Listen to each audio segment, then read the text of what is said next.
సువార్త కరువైపోబోతుంది. సేవ చేసే సేవకులు కరువైపోతారు. వాక్యం చెప్పే బోధకులు కూడా ఉండరు. సువార్త సభలు పెట్టించేవారు కూడా ఉండరు. ఆ రోజున వాక్యం విందామన్నా, సువార్త సభలకు వెళదామన్నా నీకెక్కడ కనపడవు. కనుకనే దీపముండగానే దేవుడు అంటూ ఉన్నాడు, ఇల్లుని చక్కబెట్టుకోమని. ఇంతక్కడ మీరు సాక్ష్యం విన్నారు.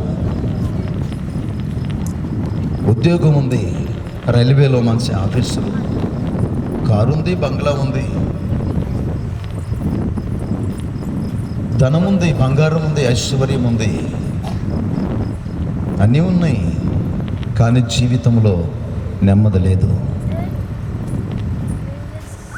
ఉద్యోగం ఉంటే సమాధానం, నెమ్మది అనుకుంటారు. డబ్బు ఉంటే, బంగారం ఉంటే, పొలాలుంటే, ఆస్తుపాస్తులుంటే సమాధానం దొరికిద్ది అని అనుకుంటారు. కానీ అవన్నీ ఉన్నాయి ఆయనకి. కానీ ఒక్కటే లేదు, సమాధానం లేదు. ఎప్పుడైతే నా యేసు ఆ ఇంట్లోకి అడుగు పెట్టాడో ఆ మరుక్షణమే చచ్చిపోవాలి అని అనుకుంటున్న ఆయన, నా యేసు ఎప్పుడైతే తన హృదయములకి, తన కుటుంబంలోకి వచ్చాడో ఆ రోజు నుంచి సమాధానము, నెమ్మది అంటే ఏంటో తను రుచి చూశాడు. దేన్ని బట్టి? నా ప్రభువైన నజరేయుడైన యేసు క్రీస్తు నామమును బట్టి. బిగ్గరగా దేవుని నామాన్ని స్తోత్రిద్దామా? మరొకసారి హల్లెలూయా. ఈ రోజుల్లో చాలామంది అనుకుంటూ ఉన్నారు, కొన్ని మాటలు చెప్పి నేను వాక్యంలోకి వెళతాను. సమయం చాలా అయ్యింది. ఎన్ని గంటల వరకు ఉండగలరు మీరు? ఎన్ని గంటల వరకు ఉండగలరు?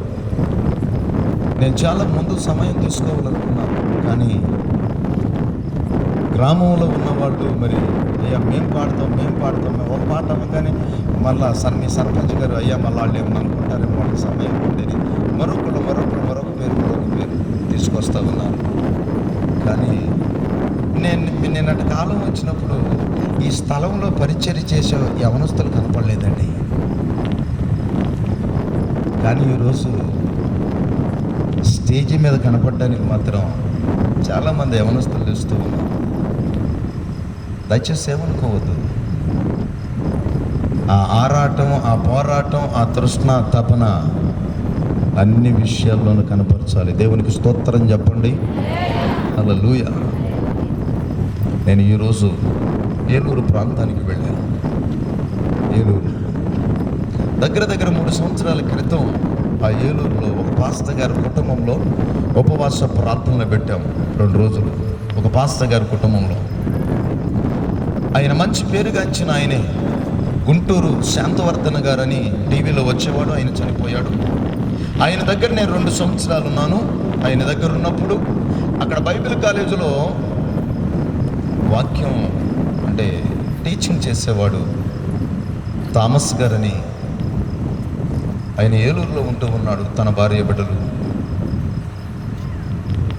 గుడివాడ నుంచి కైకులూరు వచ్చి కైకులూరు నుంచి ఏలూరు వెళుతున్న సమయంలో ఫోన్ చేశాను. ఏలూరులో ఉన్న సంగతి తెలిసి ఫోన్ చేస్తే ఆయన మనల్ని మధ్యలోకి వచ్చి మమ్మల్ని ఇంటికి తీసుకెళ్ళాడు. ఇంటికి తీసుకెళ్ళిన తర్వాత పాస్టమ్మ గారిని చూస్తే చాలా ఆశ్చర్యం అనిపించింది, బాధ అనిపించింది. అక్కడే కన్నీరు విడిచాం ఆవిడని చూసేసరికి. ఎందుకంటే అంతకుముందు చాలా అందంగా ఉండేది, ఎర్రగా మంచి జాబ్ చేస్తూ ఉండేది. అలాంటి ఆవిడ ఊహించండి, ఇదిగో మరి 6 నెలల నుంచి మంచంలోనే పడుకుని ఉంటుంది. ఏంటి అంటే 2 కిడ్నీస్ ఫెయిల్ అయిపోయినాయి, ఒక అస్థిపంజరం లాగా తయారయ్యింది. ఏం చేయాలో అర్థం కాక హాస్పిటల్ మొత్తం తిప్పిన తర్వాత చనిపోతారు అని చెప్పారు డాక్టర్లు. మరి ఆ ఇంటికి వెళ్ళి వాళ్ళతో మాట్లాడి మేము వెళ్ళిపోయిన తర్వాత ఆ పాస్టమ్మ గారు ఫోన్ చేసి, అయ్యా మరి 2 రోజులు మా ఇంట్లో ఉపవాస ప్రార్థనలు పెట్టాలి అని చెప్పారు. అప్పటికే మా మధ్యలో జరిగిన కార్యాల గురించి నేను వాళ్ళకి చెప్పిన తర్వాత ఆ పాస్టర్ గారు ఇష్టపడ్డాడు, పాస్టర్ గారు ఇష్టపడ్డారు. 2 రోజులు ఉపవాస ప్రార్థన అని అంటే నేను హైదరాబాద్ వెళ్ళి ఆదివారం ఆరాధన చూసుకుని మరలా తిరిగి వెంటనే బయలుదేరి సోమవారం రోజు ఏలూరు అడుగుపెట్టి ఏలూరులో సోమవారం మంగళవారం 2 రోజులు ఉపవాస ప్రార్థన పెట్టాం. ఉపవాస ప్రార్థన పెట్టినప్పుడు ఆ పాస్టర్ గారు యొక్క పాపలో నుంచి ఒక భయంకరమైన ఘటాసర్పం, ఒక దయ్యపు శక్తి ఆ పాపలో నుంచి బయటకు వచ్చింది. పాస్టర్ గారి యొక్క కూతురులో నుంచి వచ్చి వీళ్ళమ్మకి బలహీనపరిచింది నేనే. 6 నెలల నుంచి మంచంలో పడగొట్టింది నేనే. ఇవిడిని తీసుకెళ్ళిపోవాలని నేను కంకణం కట్టుకున్నాను. ఇవిడిని నేను తీసుకెళ్ళిపోతాను అని చాలా రకాలుగా మాట్లాడింది. ఆ రోజు దేవుడు విడిపించాడు. అంతేకాదు, అదొక చేతబడి శక్తి చేత ఒక మంత్రగాడు వాళ్ళ మీద ప్రయోగం చేశాడు. వాళ్ళ ఇంటి పక్కన ఉన్న వాళ్ళే. ఆ రోజు దేవుని మహాకృపను బట్టి ఆ మంత్రగాడి యొక్క ఆత్మను కూడా దేవుడు అప్పగించాడు. స్తోత్రం చెప్పండి. ఆ మంత్రగాడి యొక్క ఆత్మను కూడా దేవుడు అప్పగించాడు. ఆ రోజు దేవుడు గొప్ప విడుదలిచ్చాడు. విడుదలిచ్చిన తర్వాత మరి ఎప్పటికీ వాళ్ళకి నాకు ఫోన్లు లేవు. ఎందుకంటే బాగుపడ్డారు కాబట్టి మర్చిపోయారు. కానీ ఆ రోజు ఒక ప్రార్థన చేసి వచ్చాం. ప్రభువా, ఈ పట్టణానికి నడిపించింది నీవు. ఈ పట్టణం కొరకు నేను ప్రార్థిస్తూ ఉన్నాను. నీ చిత్తం ఏమైనదో నీ చిత్త ప్రకారంగా నన్ను నడిపించవని ఆ రోజు ప్రార్థన చేసాం. 2 రోజులు తిరిగి వచ్చేసాం. మరలా 3 సంవత్సరాల తర్వాత మరలా ఈరోజు వెళ్ళే నేను. ఎందుకు వెళ్ళానంటే ఒక పోలీస్ ఆఫీసర్ ఇంటికి వెళ్ళే నేను. వాళ్ళ కుటుంబంలో ఉన్నవారంతా, వాళ్ళ నాన్నగారు పోలీసే, వాళ్ళ తాతగారు పోలీసే, వాళ్ళ బంధువుల్లో సిఐ, మరి ఎస్ఐ, మరి పోలీస్ ఆఫీసర్లే. మరి ఈరోజు నేను వాళ్ళ ఇంటికి వెళ్ళా. అయ్యా, ఆయన పేరేం పేరు? అయ్యా దాస్ గారు ఏం పేరు అయింది? భాస్కర్ రావు గారు. మరి 12 గదులు ఇల్లు అండి. నాకు చాలా ఆశ్చర్యం అనిపించింది. చాలా పెద్ద ఇల్లు, చాలా ఆశ్చర్యం అనిపించింది. 420 గజాల్లో ఉంది పెద్ద ఇల్లు. దగ్గర 4 నెలల నుంచి ఏమో ఏలూరు నుంచి గుడివేడ. మరి అతనుకున్న బంధకాలను బట్టి, వారి కుటుంబంలో ఉన్న పరిస్థితులను బట్టి మరి ప్రతి నెలలో 3వ వారం శనివారం రోజు నేను హైదరాబాద్ నుంచి గుడివేడ నాగవరం వస్తూ ఉంటా. అక్కడ ప్రత్యేకంగా బంధకాల్లో ఉన్నవారి కొరకు ఉపవాస ప్రార్థన జరుగుతూ ఉండేది. విడిపించబడిన తర్వాత ఎవరి సంఘాలకు వాళ్ళు వెళ్ళిపోతూ ఉంటారు. మా యొక్క ఆలోచనే అది, మా థీమే అది. అయితే వాళ్ళు 4 నెలల నుంచి ఇక్కడికి వస్తూ ఉన్నారు. ఎప్పటి నుంచి అక్కడికి వాళ్ళు రమ్మంటే మాకు ఖాళీ లేదు. ఈరోజు అక్కడికి వెళ్ళాను. అక్కడికి వెళ్ళిన తర్వాత ఒక అద్భుతమైన సాక్ష్యం చెప్పాడు. ఒక అద్భుతమైన సాక్ష్యం ఏంటంటే, వాళ్ళ ఇంట్లో ఉన్న పరిస్థితులను బట్టి అప్పుల పాలైపోయి ఆయన 3 సంవత్సరాలు అయ్యప్ప మాలేశాడండి. దేవుని చిత్తం అయితే మరుసటి ఏట ఒకవేళ ఇదే స్థలంలో మరి మీ సర్పంచ్ గారు మీటింగ్ పట్టిస్తే మరలా వస్తాను నేను ఇక్కడికి. అప్పుడు ఆయన పిలిపించి నేను సాక్ష్యం చెప్పిస్తాను. ఇక్కడికి రావాల్సిందే, కానీ ఆయన డ్యూటీ ఉండడం చేత రాలేకపోయాడు.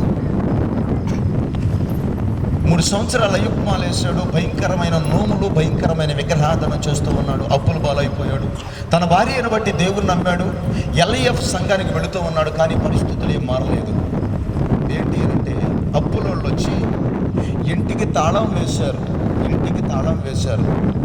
10 సంవత్సరాల నుంచి ఆ ఇంటికి తాళం పెట్టే ఉంది. ఇంటిని సీజ్ చేశారు. దేవుని యొక్క మహా ఉన్నతమైన కృపను బట్టి, అంటున్నారు నా మాటలు, దేవుని యొక్క మహా ఉన్నతమైన కృపను బట్టి మరి గుడివేడ ఉపవాస ప్రార్థనలో పాల్గొన్న 15 రోజులకి 10 సంవత్సరాల నుంచి అప్పుల వాళ్ళు తాళం వేశారు. చూసారా ఇంటికి? 15 రోజుల్లో దేవుడు ఆ తాళాన్ని వారి చేత విప్పించాడండి. ఇప్పుడు వాళ్ళు ఇంట్లో ఉంటున్నారు. దేవుని నామానికి మహిమ కలుగును గాక. హల్లెలూయా. బిగ్గరగా, సంతోషంగా దేవుని నామానికి మహిమ కలుగును గాక.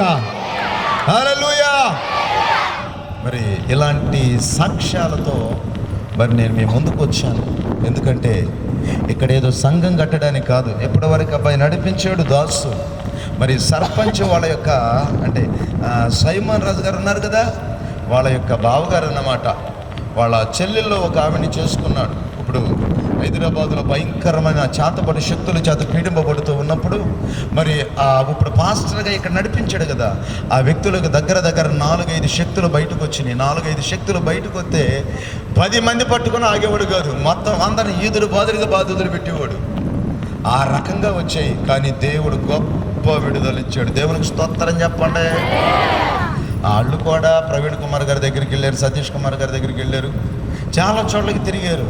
కానీ దేవుడు గొప్ప విడుదలిచ్చి బ్యాంకులో మరి దగ్గర ₹1,00,000 జీతం, సేవా భారము కలిగి నశించిపోయే ఆత్మల కొరకు ప్రయాసపడాలని దేవుని పిలుపు మేర ఆ జాబ్కు రిజైన్ చేసి ఈరోజు నాగవరపాడులో సేవ చేస్తూ ఉన్నాడు. దేవునికి స్తోత్రం చెబుదామా? హల్లెలూయా. డబ్బు కోసం మేము ఇక్కడికి రాలేదు. నేను ఒక అయ్యగారు మరి ఇక్కడికి వచ్చారు కదా, ఇక్కడ సర్పంచ్ గారు మీకు ఏమన్నా ఇస్తున్నాడా? డబ్బులు తీసుకోవడానికి మేము రాలేదండి, డబ్బు కోసం మేము ఇక్కడికి రాలేదు. కొంతమంది అయినా సరే ఈ సభల ద్వారా దేవుని వైపు తిరపబడాలనే ఆశతో ఈ సభలు ఇక్కడ ఏర్పాటు చేయడం జరిగింది. దేవుని నామానికి మహిమ కలుగును గాక. దగ్గరగా చూద్దాం, ఒక చిన్న మాట చూద్దాము. పరిశుద్ధ గ్రంథంలో యెషయా 21వ అధ్యాయము 1వ వచనం 3వ వచనం. యెషయా 21వ అధ్యాయము 3వ వచనములో మొదటి లైను. 3వ వచనములో మొదటి లైను, కావున నా నడుము బహునొప్పిగానున్నది. చాలు. ఏంటంట? కావున నా నడుము బహునొప్పిగా ఉంది. ఆల్ తగ్గించు. బహునొప్పిగా ఉంది. ఇప్పటి వరకు పాటలు అని చంపేశారయ్యా. ఒక చైరు కూడా లేదు. కూర్చుని ఇని చప్పట్లు కొట్టి హల్లెలూయా చెప్పి కావున మా నడుము చాలా నొప్పిగా ఉంది. 3వ లైను, 3వ వచనంలో 3వ లైను, బాధ చేత నేను వినలేకున్నాను అన్నవాళ్ళు స్తోత్రం చెప్పండి. కూర్చుని విని పాటలు విని బాగా నా నడుము నొప్పిగా ఉంది, కావున నేను వినలేకున్నాను, వెళ్ళిపోవాలనుకున్న వాళ్ళు స్తోత్రం చెప్పండి అమ్మా అంటాడు. రేటి గట్టిగా లేరా? వింటారమ్మా? ఎన్ని గంటలైనా ఈ రాత్రి అంతా దేవునికి స్తోత్రం. సంతోషంగా ఉన్న వాళ్ళంతా, చేతులున్నవారు, నోరున్న వాళ్ళు బిగ్గరగా ఈ ఆనందరావు పేట అంతా ఆనందముగా మార్చబడినట్లు, ప్రతి కుటుంబంలో ఆనందము నింపబడినట్లు బిగ్గరగా హల్లెలూయా. మంచిది. మరి కొద్ది నిమిషాలు దేవుని మాటలు ధ్యానపూర్వకంగా విందాం. రాత్రి నేను కొన్ని విషయాలు చెప్పాను, మరి చాలామంది రాలేదు, చాలామంది మిస్ అయిపోయారు. ఒక చిన్న విషయాన్ని నేను చెబుతాను, శ్రద్ధగా వినండి. ఈ రోజుల్లో టీవీల్లో చాలామంది సేవకులు హైదరాబాదులో కూర్చుని 60 ఏళ్ల ముసలోడు కూడా మెరిసిపోయిన నెరసిన ఆ వెంట్రుకలకు మరి ఫుల్గా మేకప్ వేసుకుని, రంగు వేసుకుని, కోటు సూటు బూటు వేసుకుని, మరి నీకు రోగం ఉందా, వ్యాధి ఉందా, బాధ ఉందా, అప్పులు ఉన్నాయా, లేకపోతే వివాహం కాలేదా, గర్భఫలం లేదా, మరి మీరు మా టీవీ ప్రోగ్రాంకి స్పాన్సర్ చేస్తే గర్భం తెరవబడిద్ది, బిడ్డల్ని దేవుడిస్తాడు, రోగం పోయిద్ది, వ్యాధి పోయిద్ది, అప్పు బాధలు పోతాయి, లేకపోతే వివాహం కాకపోతే వివాహం అయ్యిద్ది, సమాధానం లేకపోతే సమాధానం వచ్చిద్ది అని కొన్ని స్క్రోలింగ్స్, కొన్ని మాటలు టీవీలో వింటూ ఉన్నాం. కానీ నా దేవుడు అడిగేది ఏంటంటే, బలులు అర్పించటి కంటే మాట వినుట శ్రేష్టం. బలులు అర్పించటి కంటే మాట వినుట శ్రేష్టం. యేసుక్రీస్తు దెయ్యాలను వెళ్ళగొట్టాడు, గుడ్డివారికి చూపునిచ్చాడు, మోగవారికి మాటనిచ్చాడు. కానీ ఎవడ దగ్గర మీరు డొనేషన్ చేస్తేనే దెయ్యాలు వెళ్ళిపోతాయని ఎక్కడా చెప్పలేదు. గుర్తుపెట్టుకోండి. ఒక కుంటివాడు లేచి గంతులు వేయడానికి, వాడు కాళ్ళు సరిచేయబడ్డానికి ఒరేయ్ ఒక 10,000 నా శిష్యులకు ఎవరని నేను చెప్పలేదు. లేకపోతే అపోస్తలులు కానీ పౌలు కానీ వీళ్ళెవ్వరు ఎన్నో అద్భుతాలు చేశారు కానీ, ఎన్నో స్వస్థతలు చేశారు కానీ వారెవ్వరు మీరు డొనేషన్ చేయండి మీ రోగం పోయిద్ది, సమాధానం లేకపోతే సమాధానం దొరికితే డొనేషన్ చేస్తే అని చెప్పిన వారు బైబిల్లో ఒక్కరు కూడా లేరు. గనుక మోసపోయి ఆ టీవీలో కూర్చున్న వాళ్ళకి వేలు డొనేషన్ చెయ్యొద్దు. నీ కొరకు ప్రార్థన చేసే సేవకునికి, నీ సంఘ కాపరికి ఒకవేళ నువ్వు చెయ్యాలి అని అనుకుంటే, నీ సంఘ సేవకునికి, నీ సంఘ డెవలప్మెంట్ కోసం, ఆధ్యాత్మికంగా ఎదుగుదల కొరకు, సంఘాన్ని నడిపించే కార్యక్రమంలో నీ సంఘానికి నువ్వు సపోర్ట్ చేయి. అంతేగాని ఎక్కడో ఉన్నవాడికి 4 మాటలు తీయని మాటలు చెబితే త్వరపడి అలాంటి దొంగలకి పంపించొద్దు. అలా పంపించడం కూడా దేవుని దృష్టిలో బహు నేరం. జాగ్రత్త. దేవునికి స్తోత్రం. అంతేకాదండి, ఈ మధ్యకాలంలో మా సేవకుల్లో కొంతమంది తయారయ్యారండి. 5 రూపాయల వాటర్ బాటిల్ని 20 రూపాయలు అమ్ముకునే దొంగలు తయారయ్యారు లేరా? 5 రూపాయల వాటర్ బాటిల్ని 20 రూపాయలు అమ్ముకునే దొంగలు తయారయ్యారు. జిల్లుతో అదంటే దాన్ని ఏమంటారు, జిమ్ముతున్నాడు చూసారా ఏంటి? ఒక ఇద్దరు బేషన్ పట్టుకొస్తే ఆ బేషన్లో నీళ్లు చల్లగాని పడిపోతున్నారు. నీళ్ళలో ఏదో ఉందని పాపం మాయమంద ఏం చేస్తున్నారంటే 5 రూపాయల బాటిల్ని 20 రూపాయలు కొనుక్కుపోతున్నారు. అదే మీ పాస్టర్ గారు ఇది తీసుకెళ్ళి 50 రూపాయల కంటే తీసుకెళ్తాను, చచ్చినా తీసుకుపోవు, ఆడు చెబితే అంటావు నువ్వు. మరి కొంతమంది తయారయ్యారండి. ఈ కచ్చీపులో దేవుని ప్రభావం ఉంది. ఏముందంట? కచ్చీపులు ఏముందంటమ్మా? ఉన్నాయా కచ్చీపులు? కొనుక్కొచ్చిన ఉన్నాయా? ఉందా? దేవుని ప్రభావం ఉందా? కొనుక్కొచ్చావుగా, మరి ఏమన్నా విడుదల వచ్చిందా నీకు? ఏమన్నా స్వస్థత వచ్చిందా? ఆ కచ్చీపు నువ్వు బయట కొనుక్కుంటే 10 రూపాయలు, వాడి దగ్గర కొంటే 50 రూపాయలు. ఎట్టా మీకు నూనె రాస్తే చాలా బాగుండేది మీకు. మరొకడు తయారయ్యాడండి, నూనె డబ్బాలు అమ్ముకునేవాడు. 10 రూపాయల నూనె డబ్బా, దెయ్యాలు రాకోకుండా ఒక నూనె డబ్బా బీరువాలో, ఈ హాల్ తగ్గించి దీంట్లో ఏది మానిటర్లో దెయ్యాలు రాకోకుండా ఇంట్లోకి దెయ్యాలు రాకోకుండా ఒక ఆయిల్ డబ్బా, అది ఎంత? 100 రూపాయలు. మరొక ఆయిల్ డబ్బా రోగం రాకోకుండా, రోగం వస్తే పోవటానికి, జలుబు దగ్గు కూడా రాకోకుండా ఆయిల్ డబ్బా, జలుబు దగ్గు రాకోకుండా కూడా ఆయిల్ డబ్బా. అదెంత? అదొక 100. బీరువాలో పెట్టుకునే ఆయిల్ డబ్బా.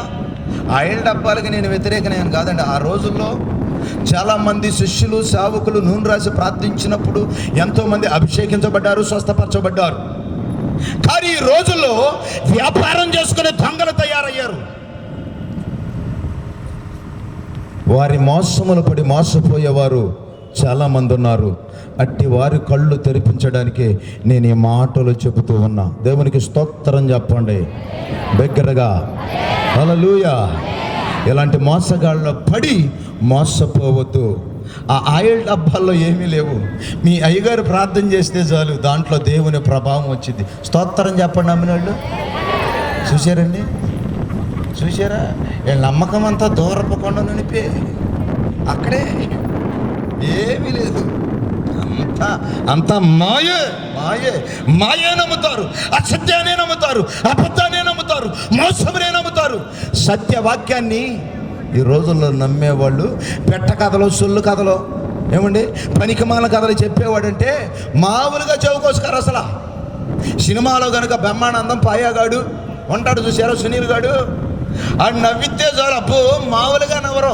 ఇట్లాంటి నవ్వించే సేవకులు అయితే అమ్మో మామూలుగా కాదు, చెవు కోసుకుంటూ వెళ్ళిపోతున్నారు జనాలు. ఆశీర్వాద పండగలు అమ్మో, అక్కడికి వెళ్తే ఆశీర్వాదం అంట. మెల్లో ఒక పేట తాడంట 2 పేటలు అయిపోతుందంట. ఒక చెవుకున్న దిద్దంట తొల ఉంటేనంట 2 తులాలు అవుతుందంట. అట్లాంటి షార్ట్ కంటే పరుగులు తెస్తారు, మామూలుగా కాదు. ఓ క్రైస్తవుడా, ఈ కడవరి దినాల్లో నీ హృదయం ఆటి వైపు కాదు, దేవుని వాక్యం వైపు త్రప్పబడాలి. ఓ క్రైస్తవుడా, ఈ అంత్య దినాల్లో, ఈ కడవరి దినాల్లో, ఈ దినాల్లో, ఈ భయంకరమైన దినాల్లో, చెడిపోయిన దినాల్లో, మోసకరమైన దినాల్లో, దయ్యపు బాధల్లో, దేవుని రాకడ ఆసన్నమైన దినాల్లో మనం ఉన్నాం గనుక ఈ కడవరి దినాల్లో ఒకసారి నిన్ను నువ్వు తరికించుకో. మోసపోయి పరుగులు తీయొద్దు.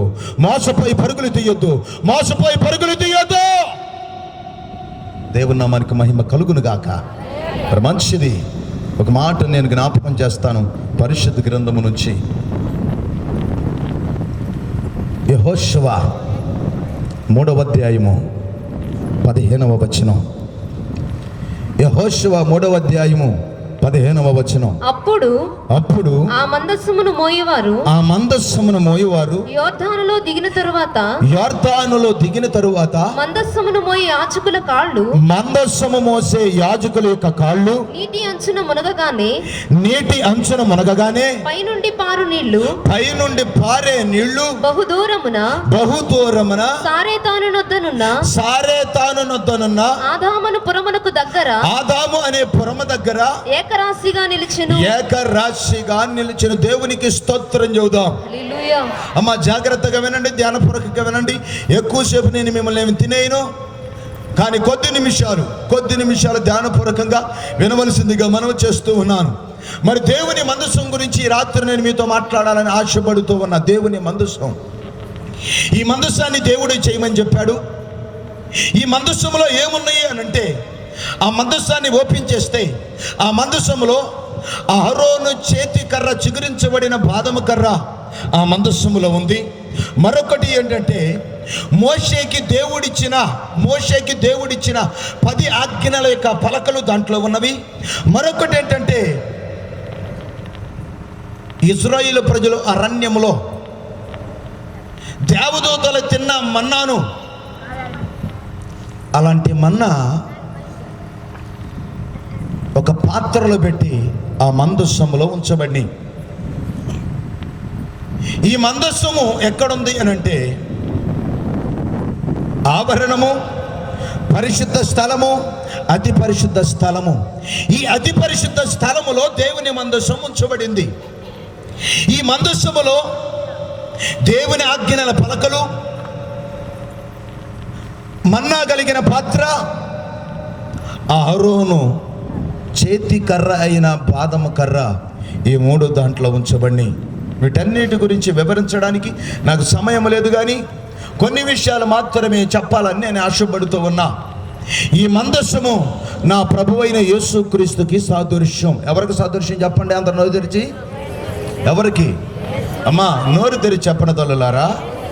మీకు నోరు ఉంది కదా, దేవుడు నీకు నోరు ఎందుకు ఇచ్చాడు తెలుసా? మీ ఆయన మీద ఎగబడమని కాదు. ఈ మధ్యకాలంలో మామూలుగా లేదండి, పరిస్థితులు ఎలా మారిపోయినాయి అంటే అసలు నోరు ఎక్కడ పడితే అక్కడ, ఎలా పడితే అలా ఉపయోగించేస్తున్నారండి క్రైస్తవులు. అట్టి వారిని చూసి నా దేవుడు బహుగా వేదన చెందుతూ ఉన్నాడు, ఎంతగానో ఏడుస్తూ ఉన్నాడు. స్త్రీకి దేవుడు ఏమని చెప్పాడంటే, ఓ స్త్రీలారా మీ భర్తలకు, మీ స్వపురుషులకు లోబడి ఉండుడి. లోబడే వాళ్ళు ఎక్కడన్నా ఉన్నారా? భర్తకు లోబడే స్త్రీలు ఎక్కడన్నా ఉన్నారా? ఈ మధ్యకాలంలోకి ఇంటికి వెళితే వారి బాధ చెప్పుకుంటూ ఉన్నాడు అలా ఆయన. ఈ లోపు టక్కమంట ఏదో విషయం చెప్పబోయాడు. ఆ పక్కనున్న వాళ్ళ ఆవిడ మిర్రం చూసింది, చెప్పేవాడు ఆగిపోయాడు. ఆవిడ చూస్తే చాలు ఆగిపోయాడు. ఒకప్పుడు ఆయన చూస్తే చాలు ఈవిడ ఆగిపోయేది, ఇప్పుడు మీరు చూస్తే చాలు మేము ఆగిపోతున్నాం. రివర్స్ అయిపోయింది బండి. నిజమండి, పరిస్థితులన్నీ మారిపోయినాయి. మొన్న ఒక ఆవిడంటే వాళ్ళ ఇంటికి వెళ్తే, అరే వెంకటరా అనంది. వచ్చాడు. అదే నేను ప్రార్థనకి వెళ్ళానా గుడివాడా, అయ్యగారే నాన్న వందనాలు చెప్పాడు. ఎవరమ్మా? మీ అబ్బాయా? మా అబ్బాయి కాదయ్యా, మా ఆయన. ఓ దరిద్రపురాలా, ఓ దుష్టురాలా, అసలు ఏం అనుకోవాలండి? అసలు ఈ ఆడమందిని ఇప్పుడు తయారయ్యారు, మీరు మంచివాళ్ళే. ఒరే వెంక, ఇదేటమ్మా మీ ఆయన కదమ్మా.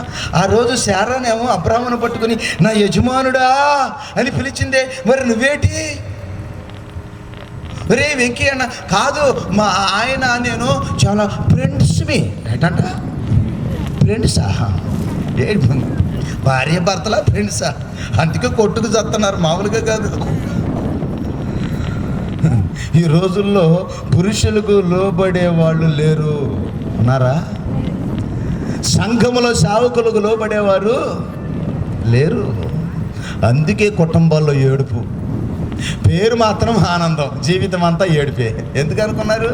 దేవునికి లోబడ్డు, సంఘానికి లోబడ్డు, సేవకునికి లోపడలు. మరి ఇలాంటి వారికి ఏడుపు కాకపోతే దీవెనంటారా? ఏదో నెత్తి మీద ముసుకేసుకుని, ఏదో సంఖలో బైబిల్ పట్టుకుని, ఏదో ఆదివారం ప్రార్థనకి వెళ్ళొస్తే కాదు. దేవుని సంఘములో దేవుని సేవకునితో పాటు నీకు కూడా పని ఉంది, మర్చిపోవద్దు. దేవునికి స్తోత్రం చెప్పండి. నీ నోరు ఎక్కడో కాదు ఉపయోగించేది, దేవుని సన్నిధిలో. ఆ నోరు మూతొంకర తిరగక మునిపే, పక్కకి వెళ్ళిపోక మునిపే, పక్షివాతం రాక మునిపే, కన్ను లొట్టపోక మునిపే. దయచేసి అర్థం చేసుకో. నీకు ఇచ్చిన అవయవాలతో దేవుని ఆరాధించడం ప్రారంభించు. ఓ మౌనంగాను ఏదో విగ్రహం లాగుంటే ఎట్టగు? మీరు ఎలా మాట్లాడతారో నాకు అన్నీ తెలుసు. దేవునికి స్తోత్రం చెబుదాం.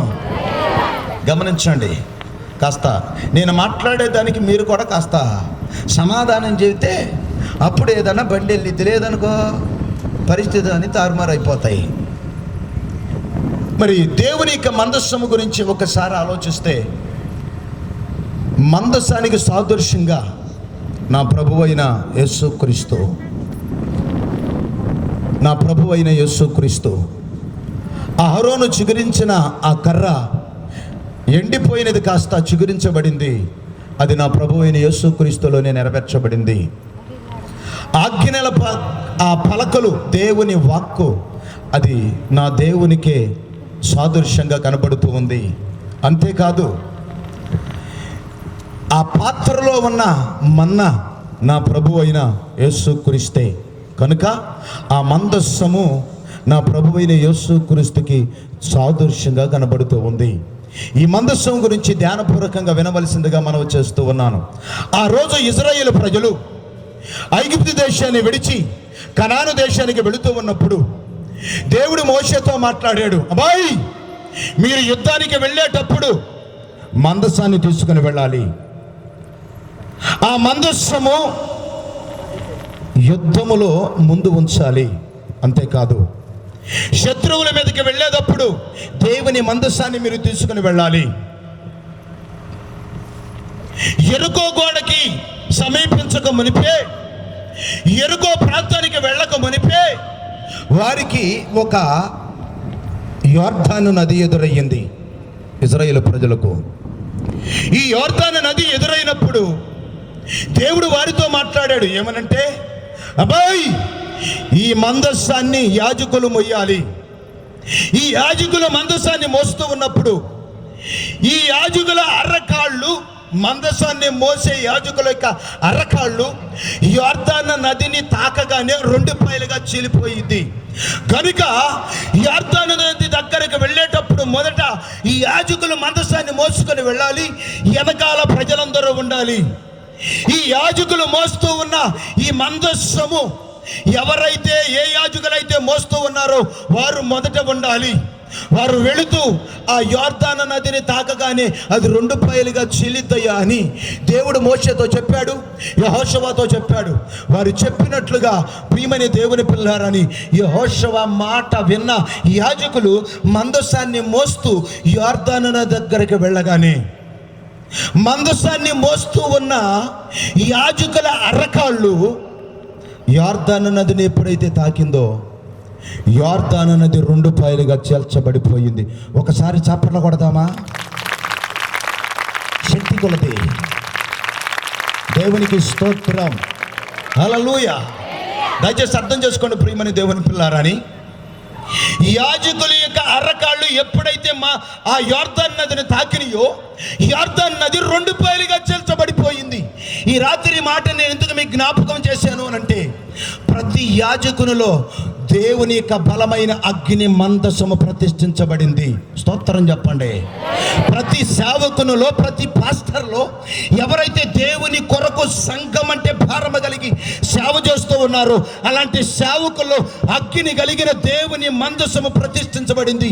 ఇలాంటి సేవకుడు మీ ఇంటిలోకి అడుగు పెడితే చాలు, శత్రువు బంధకాలన్నీ తుత్తినీలైపోతాయి. నమ్మిన వారు స్తోత్రం చెప్పండి. హల్లెలూయా.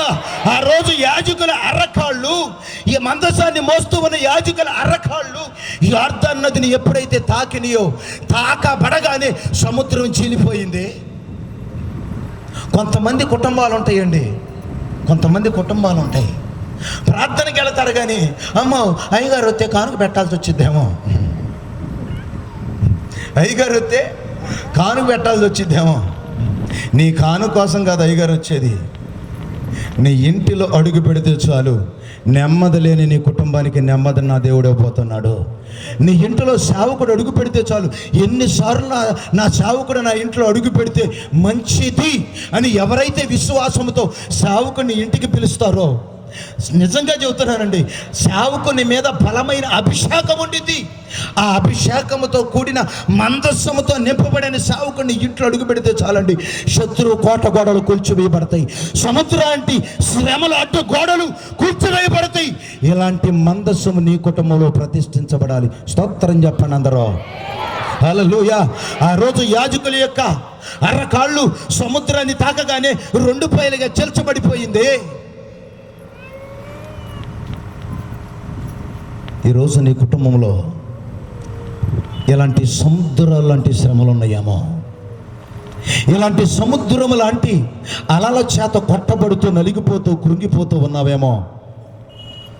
ఇలాంటి బంధకాల నుంచి నా దేవుడు విడిపించడానికి ఈ రాత్రి నేను ఇక్కడికి నడిపించాడు. నమ్మిన వారు స్తోత్రం చెప్పండి. హల్లెలూయా, హల్లెలూయా. ప్రియమైన దేవుని పిల్లారని ఈ యోర్దాన్ని దాటుకుని అవతలకు వెళ్ళారు. అవతలకు వెళ్ళిన తర్వాత వారికి మరొక బలమైన ప్రాకారం కనపడుతుంది, ఎరుకో గోడ. అయ్యా, ఈ ఎరుకో గోడను ఎలా కూల్చాలయ్యా? ఎప్పటికే ఎంతో మంది రాజులు, చక్రవర్తులు ఈ ఎరుకో గోడ మీదకి, ఈ ఎరుకో పట్టణం మీదకి యుద్ధానికి వచ్చారు, కానీ ఎరుకో గోడను దాటుకుని